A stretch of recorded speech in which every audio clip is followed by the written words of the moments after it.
Not too long ago, extreme neoconservative war hawk John Bolton was hired by Donald Trump to be his third national security advisor of an administration that's still not even 18 months old. You'll remember Trump's first national security advisor was Michael Flynn. He's been indicted. Trump's second national security advisor was H.R. McMaster. He was too much of a voice of reason to stay as Donald Trump's national security advisor.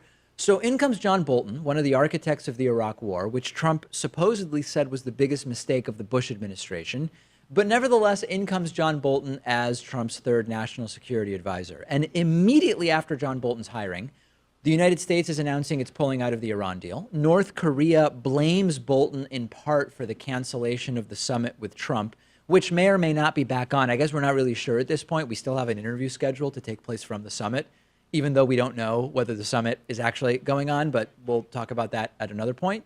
And it's very, very clear that Bolton's sort of neoconservative war hawkism is immediately having an impact in the Trump White House.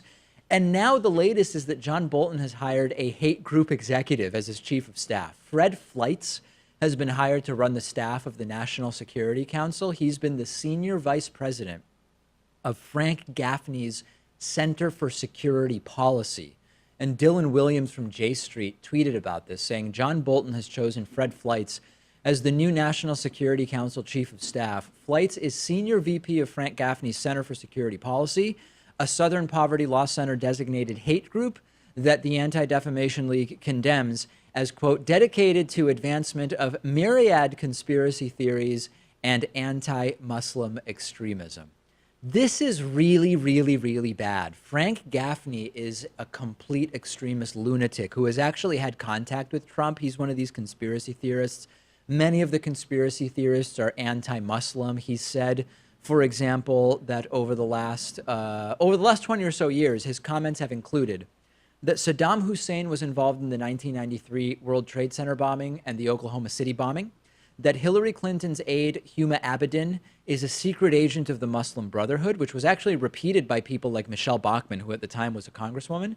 He's promoted the idea that President Barack Obama is a secret Muslim, that General David Petraeus, former director of the CIA, submitted to Sharia law, whatever that means, and many other completely outrageous conspiracy theories. And the vice president of that organization is now running the staff of the National Security Council.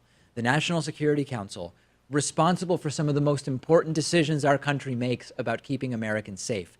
And I encourage you, go and read about Frank Gaffney, read about the Center for Security Policy, and you're going to start to understand how this administration is the administration of the extremist hate group, right? So the Bush administration, we could say, was an administration subjugated and taken over by neoconservative war hawkism, right? The administration of PNAC, the Project for a New American Century. People like Rumsfeld and Wolfowitz and John Bolton and Bill Kristol. That line of thought, not all of those people literally connected to PNAC, but that line of thought.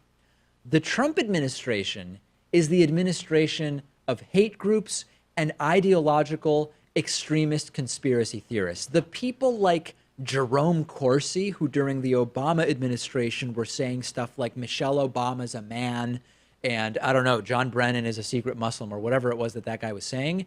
Some of them are now part of the administration. And I guess it's like a case of pick your poison. And we've talked a little bit about how, in a way, Trump surrounding himself with the more buffoonish nuts maybe prevents him from doing as destructive foreign policy as George W. Bush was doing. Although, I don't know. I mean, these people are pretty capable of doing really bad things. Yeah, I feel like there are two wings of the Trump administration now. One is the crony corrupt wing who are just in it to enrich themselves. Those are the people like Jared Kushner and Steve Mnuchin. And then there's the deplorable wing. Right. And that includes, formerly Steve Bannon, John Bolton, and you can put this guy in as one of the deplorables, I think. Absolutely disgusting that someone like this would have a position of such consequence in an administration. But alas, this is what we're dealing with right now. And I don't actually have any ideas for how we might combat this other than voting these people out and voting Trump out in 2020.